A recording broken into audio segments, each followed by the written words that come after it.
Okay, we're going to do a piston install and talk about a couple other things here. So first thing you want to do is you want to make sure you can see it says a groove for your O-ring here. You need to put that in there. You don't want any leakage in there, so don't forget that. So I'm just going to set this on here for now.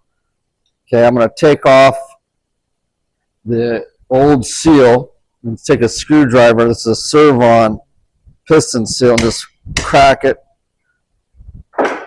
You always want to change this, okay? Because what happens, the stiffener underneath this gets worn out and it starts to leak. So you want to change all the seals. So that's what it looks like. Okay, so we have a new one here.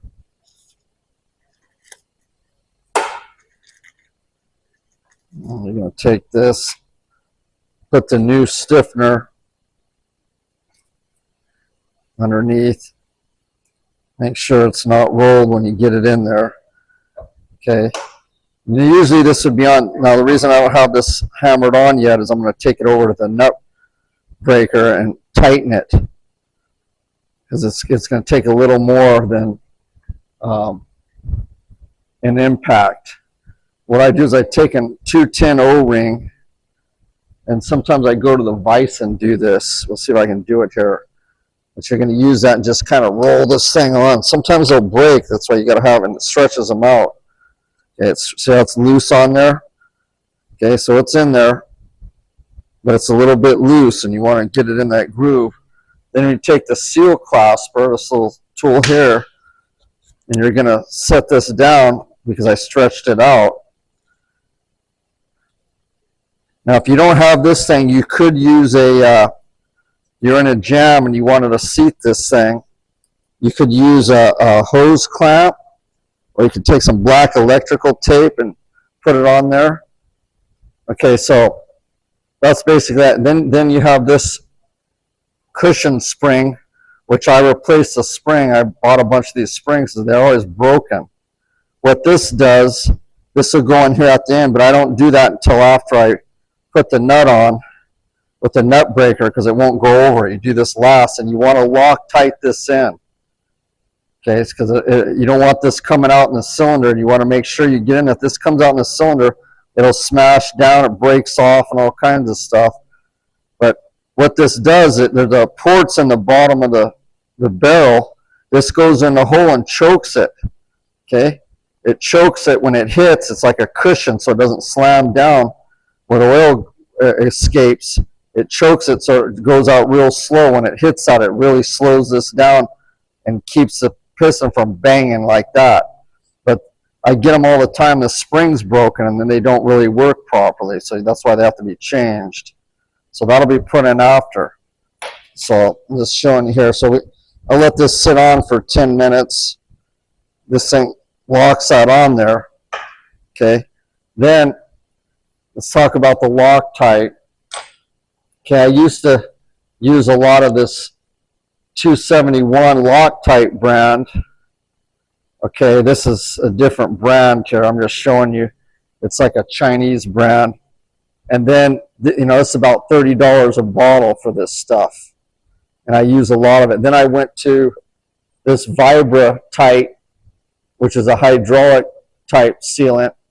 It's a little bit cheaper, okay?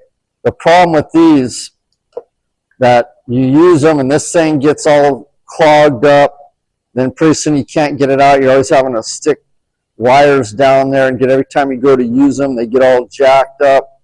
And you're spending $30 a bottle for this stuff, and then you can see it all starts coagulating in there. So what I started doing, and this is just a tip, you don't have to. I've been doing these. I have a bunch of them, but I'm not getting the value out of them for $30 by the time you buy them. Say you buy them off Amazon.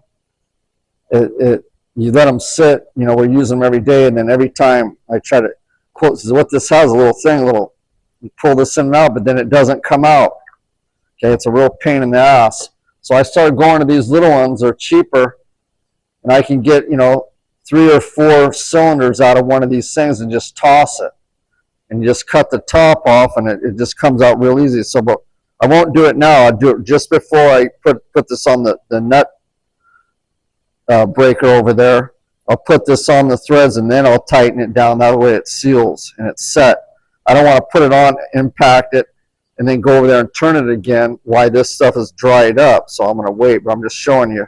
So I went to these. I buy them, 10 at a time. And I'm going to sell these because you could probably find them Locktite or whatever, but I'm going to be able to sell these cheaper.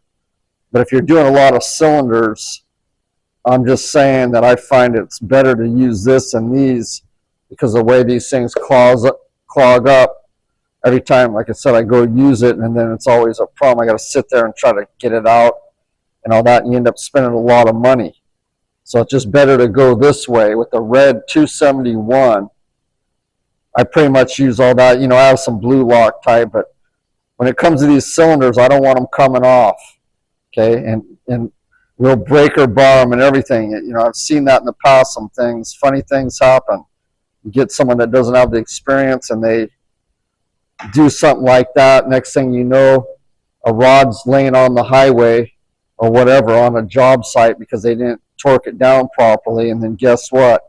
Now you have an EPA issue with oil all over the place, and they're going to be very unhappy. So we everything's torqued down, double checked, and one of these times I'll show you. I used to have a checklist for every job that comes in.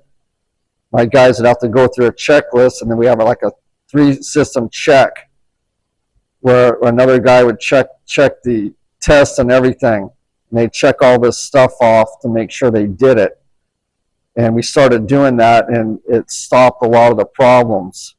So I'll have to show those cards sometime. But just wanted to show you that and how this works. So that's all for that one. And look into that Locktite situation. You can save a little money by buying those little singles.